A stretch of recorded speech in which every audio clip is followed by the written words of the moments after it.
Nous voici à La Palisse, au nord de Roanne. Vous voyez le château de Monsieur de La Palisse.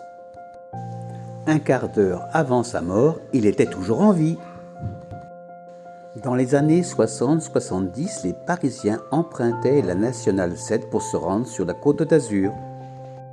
De nombreux bouchons avaient lieu dans la petite ville. Maintenant, il y a un contournement. À présent, descendons vers le Rhône. Nous arrivons à Vienne. Allons visiter la ville gallo-romaine.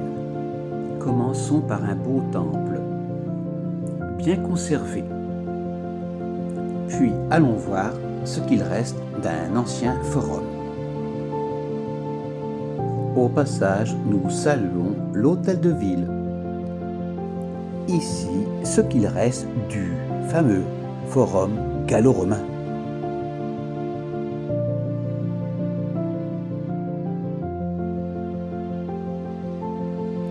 Un peu plus loin, c'est le théâtre, construit entre 40 et 50 ans après Jésus-Christ. Il pouvait contenir jusqu'à 11 000 personnes. Des cavea, comme vous voyez actuellement, permettaient aux spectateurs de se loger dans les gradins. Mais pas n'importe comment.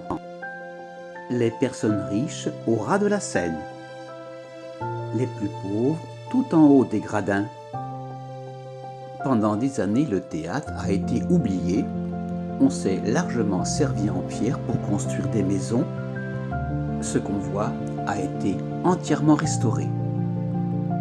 Maintenant, le théâtre accueille de nombreuses activités. Art lyrique, danse, festival de jazz. Au-dessus, c'est la colline Pipet, aménagée en esplanade. C'est en 1938 qu'a été inauguré ce splendide théâtre. Cette belle mosaïque récupérée dans les fouilles a été installée dans le musée. Il se situe de l'autre côté du fleuve, sur la rive droite.